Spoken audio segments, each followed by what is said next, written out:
Welcome back. आप देख रहे हैं बनो अपना फाइनेंस मिनिस्टर, एक ऐसा शो जो आपकी जेब का ख्याल रखता है। और अब ये शो है, ये जो चर्चा होने वाली है वो तमाम उन निवेशकों के लिए है जिनका बहुत ज़्यादा भरोसा फिक्स डिपॉजिट पर रहता है।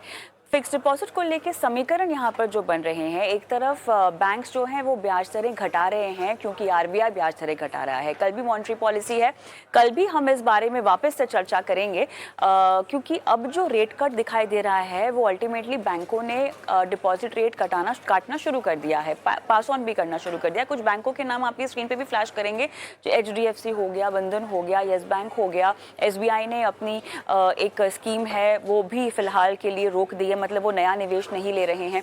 तो अब इस पूरे सिनेरियो में इक्विटी बाजार को देखें तो बहुत उतार चढ़ाव है। बहुत सारे लोग अब अपने पोर्टफोलियो में स्थिरता भी चाहते हैं, स्टेबिलिटी भी चाहते हैं। इस पूरे समीकरण में एक तरफ फिक्स डिपॉजिट में रिटर्न कम है लेकिन सेफ्टी ज़्यादा है। क्या करना चाहिए आपको, इसी पर बात करते हैं। Suresh Sadagopan, MD principal officer ladder 7 financial planner मेरे साथ जुड़ गए हैं। और सुरेश जी, आपका बहुत बहुत स्वागत है हमारी इस बेहद खास चर्चा में। देखिए, सवाल भले ही बहुत बेसिक सा हो, लेकिन करंट सेंटिमेंट को अगर हम ध्यान में देखें सुरेश जी, तो वो बहुत ज़्यादा इम्पॉर्टेंट है। जो भी लोगों ने इक्विटी बाज़ार में पैसे लगाए होंगे, और ख़ासतौर से जो 2-3 साल पहले वाले लोग हैं, मैं उन्हीं की ही बात कर रही हूँ, बिकॉज़ वो नए हैं अब बाज़ार में। उनके लिए अभी तो फिक्स डिपॉजिट ही बहुत सेफ़ महसूस हो रहा होगा। और ट्रेडिशनली भी हमारी मानसिकता ये है कि फ़िक्स डिपॉजिट डालो मतलब आपके पैसे जो हैं वो सेफ़ रहेंगे। तो सेफ्टी के लिहाज से तो ठीक है, उतार चढ़ाव नहीं होगा, लेकिन रेट कट भी तो हो रहा है, मेरा रिटर्न भी तो कम हो रहा है अब। तो थैंक्स कविता जी। ये अभी ये सिचुएशन में अभी क्या हो रहा है कि रिजर्व बैंक ने एक बार नीचे लाया है, अभी 6.25% में है रेपो रेट, और आगे भी काटने का संभावना है। सो अभी जिसको risk free, not risk free, low risk में जिसको इन्वेस्ट करना है, निवेश करना है, और उनके लिए वो 6.5 to 8% रिटर्न जो बैंक आजकल देता है, उनको वो रेट पे उनको फिक्स करना है। तो ये अच्छा मौका है। तो अभी जैसे आपने बताया था, कई बैंक ने अभी इंटरेस्ट रेट अभी घटने का शुरू कर दिया है। तो अभी आगे जाके आरबीआई ने अभी और इंटरेस्ट रेट को घटाया तो और भी नीचे हो जाएंगे। तो मेरे ख्याल से अभी ये अच्छा मौका है लोगों का। आई मीन लॉन्ग टर्म में उनको निवेश करना है, ये रेट उनको चाहिए। 7.58% तक का मिलता है फॉर वेरियस टेन्योर्स। उनको अभी फिक्स करना है तो ये अच्छा मौका है।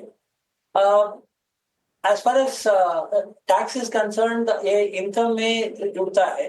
सो जो भी इंटरेस्ट वो कमाते हैं इनकम में जुड़ता है, लेकिन ये लो रिस्क है क्योंकि बैंक में जो निवेश होता है एफडी के माध्यम से, इसका इंश्योरेंस भी 5 लाख तक इंश्योरेंस भी है। आई मीन इन्वेस्टर्स को ये पता भी है। सो इसीलिए ये अच्छा तरीका है। अभी स्टॉक मार्केट को आप देखेंगे तो बहुत ही गिरावट अभी हुआ है।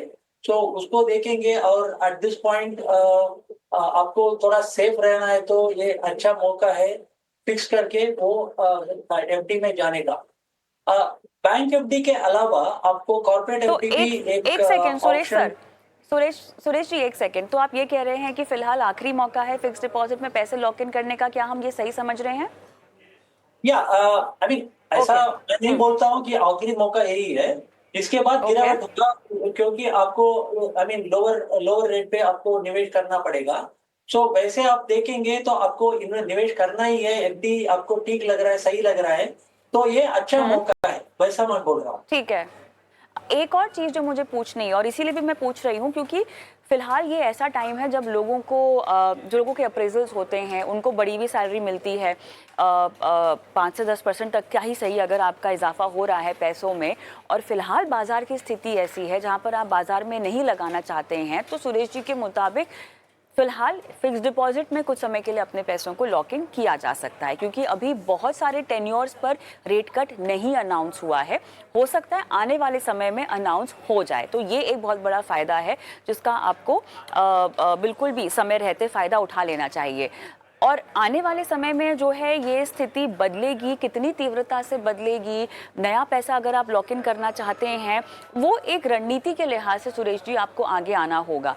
एसेट एलोकेशन के लिहाज से अगर मुझे फिक्स डिपॉजिट फिलहाल सही लग रहा है तो मुझे उसमें पैसे लगा देने चाहिए। अब मैं चाहती हूँ कि हम थोड़ा सा स्वीप एफडी के बारे में बात कर लें, जो कि आपको एक स्ट्रैटेजी की तरह अपनाना चाहिए, क्योंकि बहुत सारे लोग स्वीप फिक्स डिपॉजिट के बारे में नहीं जानते हैं। और अक्सर ये बातें सामने आती हैं कि जब कंटिजेंसी का समय आता है, कहते हैं हम लिक्विड फंड में डाल दीजिए पैसे, किसी भी तरह के शॉर्ट टर्म डेट फंड में पैसे डाल दीजिए, लेकिन यहाँ पर एक स्वीप एफडी भी है जिसका आप इस्तेमाल कर सकते हैं। तो यहाँ पर कैसे इसका इस्तेमाल किया जाए, हमें कितना ब्याज मिलता है? स्वीप एफडी है मतलब 24 घंटे के अंदर आपको पैसे वापस भी मिल जाएंगे, तुरंत आपको अपने सेविंग्स अकाउंट में इस्तेमाल के लिए वो पैसे भी मिल जाएंगे। तो आप पैसे निकालते हैं तो आपका कितना ब्याज दर कटता है, क्या फाइन लगता है? ये कुछ सवाल हैं जो लोगों के जहन में अक्सर पाए गए हैं। ये स्वीप इन एफडी जो है, ये बहुत अच्छा एक फैसिलिटी है बैंक से। आपका नॉर्मल जो सेविंग्स अकाउंट जो है उसमें सपोज 10,000 या 20,000 या 25,000 तक, उसके ऊपर जितना भी अमाउंट है, रकम है, उसको आप स्वीप इन कर सकते हैं। मतलब इसको दूसरा एक एफडी में ऑटोमेटिकली वो जा सकता है। तो सपोज आपके अकाउंट में 1 लाख है और आप स्वीप इन एफडी का फैसिलिटी आपने अवेल किया हुआ है, तो क्या होता है, ये 25,000 के बाद जितना भी है उसमें 10,000 या 20,000 के सेगमेंट्स में वो स्वीप इन एफडी हो जाएगा। इसमें क्या अच्छी बात है, शॉर्ट टर्म एफडी में जितना भी आपको मिलेगा उतना ही स्वीप इन एफडी में भी आपको मिलेगा। सपोज शॉर्ट टर्म एफडी के लिए आप 6 महीने का एफडी के लिए आपको 6.5% आपको इंटरेस्ट मिल रहा है, स्वीप इन एफडी में भी उतना ही आपको मिलेगा। इसमें ये फैसिलिटी क्यों बहुत खास है आपके लिए? नॉर्मली हम थोड़ा सा लिक्विडिटी रखते ही हैं, हम सब रखते हैं, 1 लाख 2 लाख ऐसा हमारा सेविंग्स बैंक में रखते हैं, और उसमें इतना ही हमको मिलता है कि 3.5% 4% उतना ही हमको मिलता है, ज्यादा नहीं मिलता है। लेकिन ये स्वीप इन एफडी में जितना आपको शॉर्ट टर्म एफडी में मिलता है उतना मिलता है, और आपका जब भी रिक्वायरमेंट होगा तब आपको वो पैसा, सपोज आप चेक भेजेंगे, ओके, क्लियरेंस करने के समय ऑटोमेटिकली वो उधर से छूट के इधर आपका सेविंग्स अकाउंट में आ जाएगा। So it is almost like having the amount in your savings account. सो ये बहुत अच्छी फैसिलिटी है, बहुत लोगों को इसके बारे में मालूम नहीं है। बहुत सारा बैंक के पास ये फैसिलिटी है। आपको गहरा नजर से इसको देखना है और यूज भी करना है।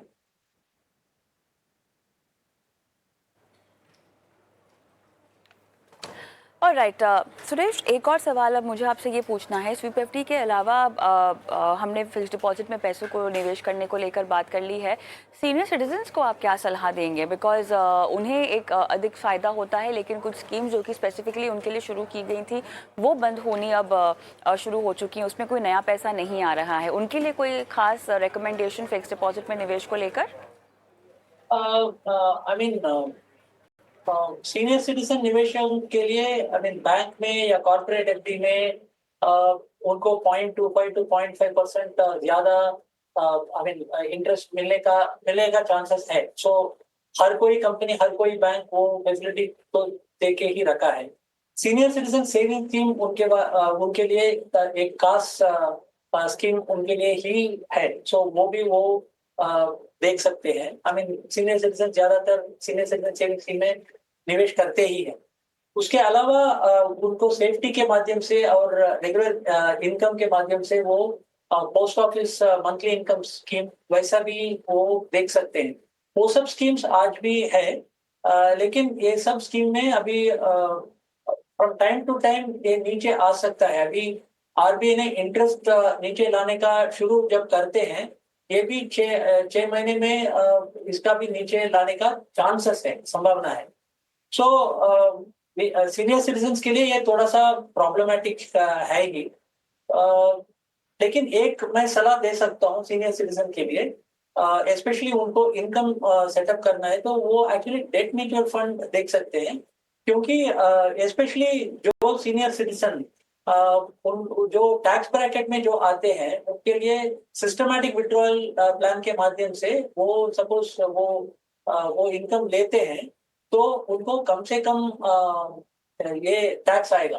तो आई मीन कैसे वो कम से कम आएगा वो अभी एक्सप्लेन नहीं कर पाएंगे ये शो में, बट एक्चुअली आपका फाइनेंशियल एडवाइजर को पूछेंगे तो वो भी यही सलाह देगा कि एसडब्ल्यूपी एक अच्छा माध्यम है इनकम पाने का सीनियर सिटीजन्स को।